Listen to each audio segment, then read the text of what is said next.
You're listening to Blue Please here on WoW Radio with myself, Toller Biscuit, on WCRadio.com. If you haven't visited our website, then I must wonder why. Because we have this brand new website with a inbuilt live Flash player that will play archives, the Flash stream, wherever you are in the world, and all these other fantastic features. So go check it out. It's our brand new version 4 website developed by Cadwallian, Tide Caller, Spirit Wolf and Company.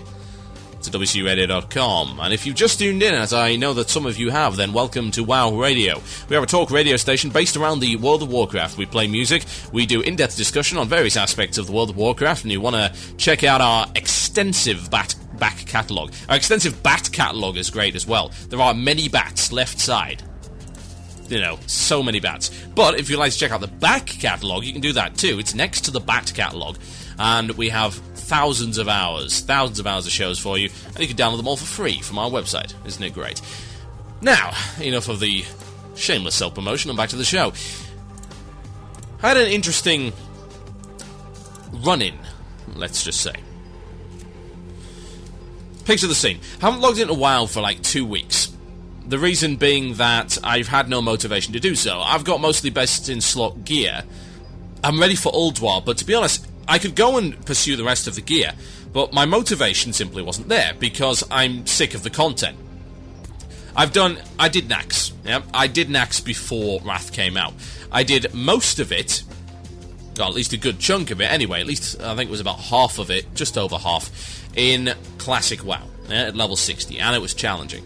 And I did the rest of it at level 70. It was actually still challenging at level 70. We did it in a group of pug. Well, I'd say it was a pug, but it wasn't really. It was a rough group of players from old school raiding guilds that went and did it. And it was still a lot of fun. It was still quite challenging, considering. Surprisingly so. And I would actually say more challenging than it is now at level 80, which is supposedly level appropriate. So, I've got very little time for it. The only thing which really interests me at the moment is Sartharian 3 Drakes 10-man, which is the only thing that our guild has not done. Mainly because some people don't have the motivation to actually do it, and because it's a very tricky encounter. Very few people have actually done Sarth 3D 10-man. Very few.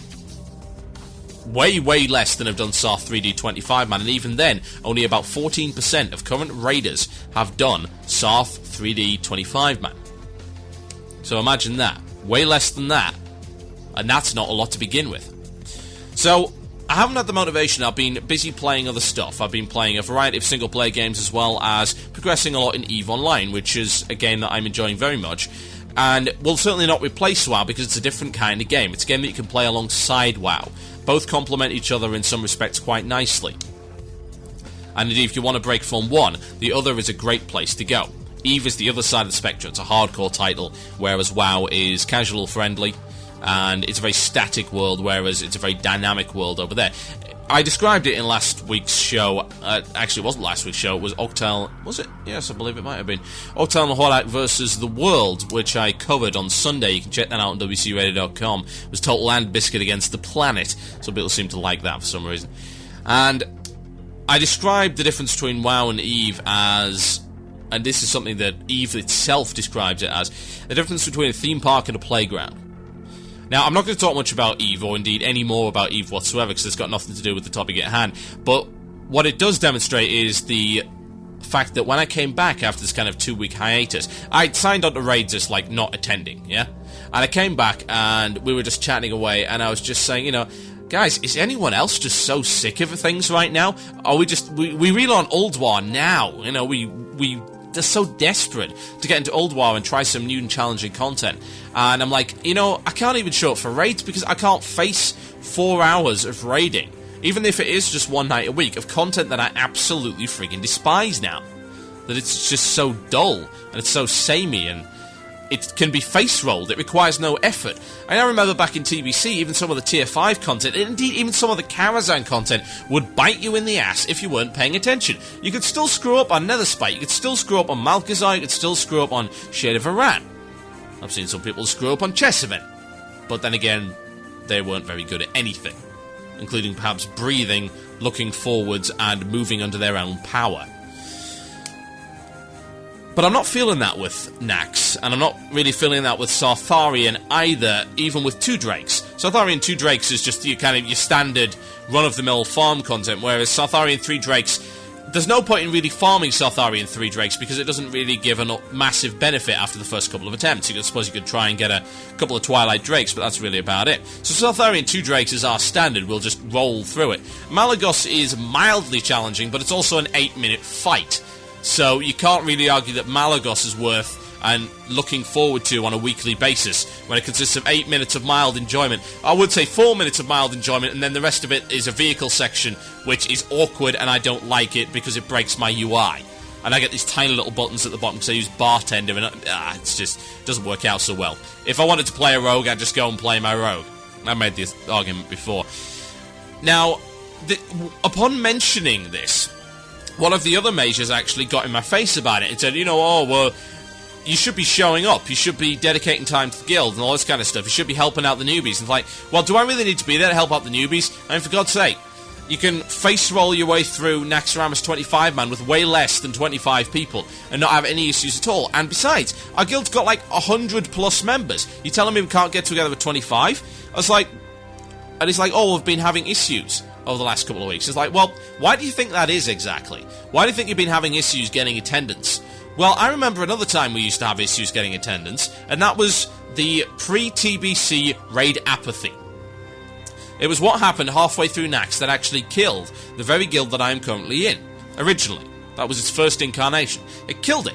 Why? Because we got to the situation of looking at the stuff we could get in Hellfire Peninsula, seeing that it was better than our raiding gear, and was like, well, what the hell is the point anymore? Really? Seriously, what is the point? I don't understand. And a bunch of people just stopped playing this, like, well, I'm just going to wait on TBC. What's the point? And personally, I wanted to get some more progress in, but right now, there's nothing that we can do progress-wise, so it's kind of like the other way around. It's like, yeah, we can get items, but we can't progress anymore because there's nothing to progress through. And our guild is not a believer in achievements. I mean, our GM hates them, and I would agree with them. It's like, oh, should we do achievements? No, because we can't be bothered, because it's silly. So, we are one of the many old-school raiding guilds that don't subscribe to that particular method of content delivery. And that is entirely, of course, our choice and right. So, we got into this argument, and it was kind of a sad state of affairs, because I'm wondering, well, this is what happens when we have nothing to do, when we don't have a common purpose to bind us together and keep us attending on week-by-week basis. Let's face it, raiding can be fun, but there are elements of raiding that are tedious, but we deal with it because raiding overall is a very rewarding experience. Both in a very physical sense, in the way that we get items from it, and in a mental sense, in the sense of a social kind of environment. A social competitive environment with 25 people cooperating to overcome a common goal is a very positive way to play. Co-op gaming is getting very popular lately, way more so than it used to be. A couple of years ago, co-op gaming was dead, and right now, co-op gaming seems to be the way to go, and I'm very happy with that, because I think co-op is a fantastic way to play games. Raiding epitomizes the apex of co-op gameplay for me, certainly in an MMO perspective. I think it's great. But if you don't have that purpose, then people start to get at each other's throats. And it's something I described last week and the week before when I was talking about achievements, and achievements being a catalyst for conflict within the guild, because there are some people that want to do them and there are some people that don't. Now, introducing this additional meta element to raiding introduces an element of conflict and disagreement within a guild raiding environment. Whereas previously it was very simple. I'm saying, like, I'm being a bit nostalgic and waxing here. It was like, oh well, the good old days, I remember when it was just items and boss kills. Items and boss kills. That was what we were there for. And now it's like, oh well, if you don't kill the boss with 7.5 raiders standing on your head with both hands tied behind your back, then we haven't done it right. And half the guild wants these merit badges for some reason, and half of them don't. So when we don't get it, people get very upset. Like, for instance, we had an issue where people said, oh, well, let's go and get 100 Club for those who haven't got 100 Club. So, like, well, okay, I suppose. I mean, we don't really care. But some guy had Frost presents on, and therefore we failed 100 Club. And people started going nuts, at least a small portion of the raid guilds. Like, oh, we failed 100 Club, I want to get 100 Club this week. I was like, why? And I suppose I can understand that they personally would have this particular goal, but it's not a shared goal. And that is a problem. Because when you have divergent goals, and when people have different aims that do not consist of simply killing bosses and getting loot, then you run into social problems within your guild, and then you get conflict.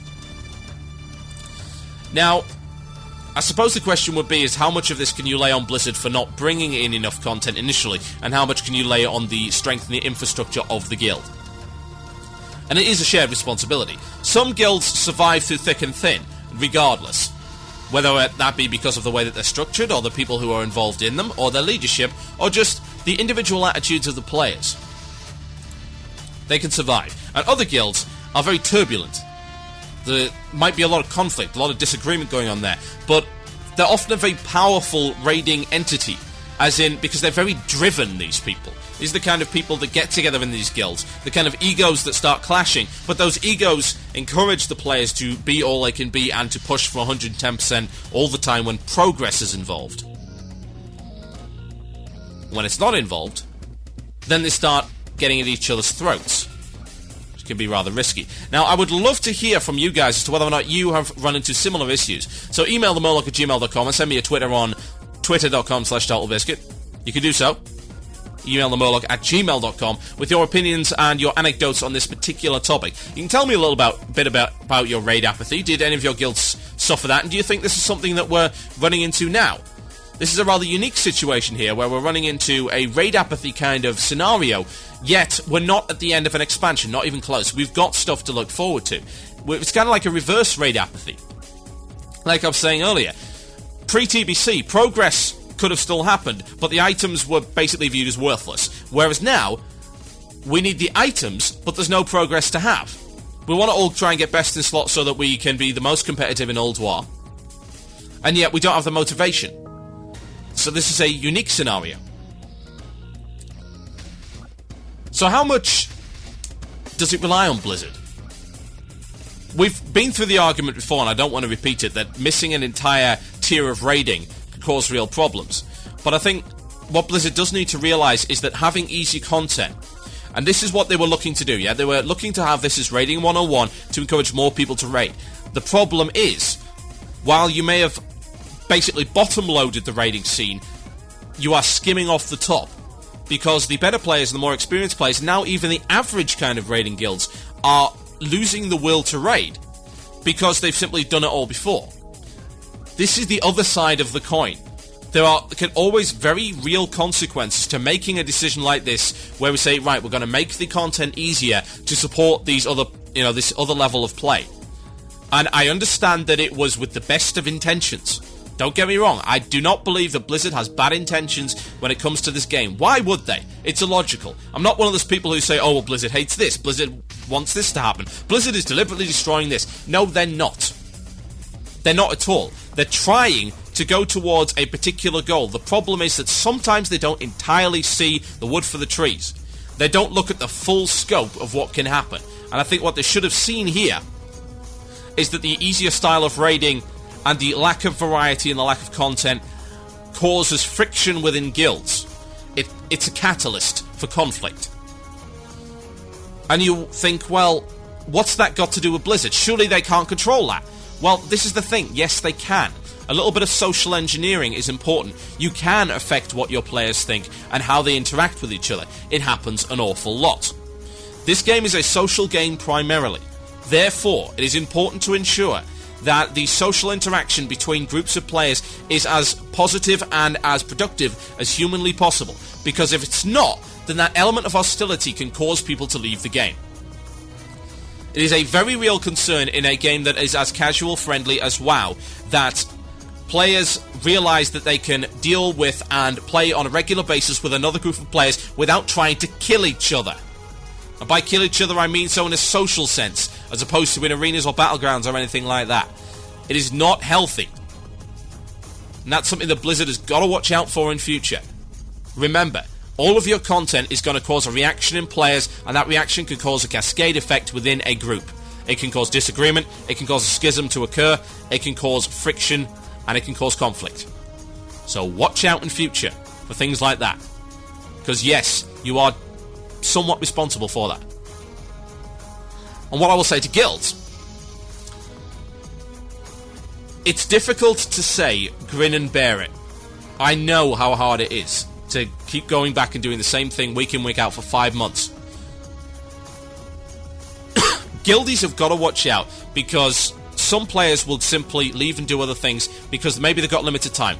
I don't want to be playing WoW right now in the current raiding scene. I want to be playing with the old school raiding guild, and I want to be playing with Ulduar when it comes out. That's what I will play, and I'll be back with a vengeance at that point. But you may have to accept that a temporary hiatus might be healthy for people, because raid burnout is the worst. I've seen it, I've experienced it, no doubt some of you guys have as well. Give them a break. Don't make demands of people, because they will get hostile, and they will leave, and they'll get very defensive, and it's just unpleasant. My name is Thought Biscuit, and you're listening to Blue Please here on WoW Radio. I will be right back after this. Enjoy.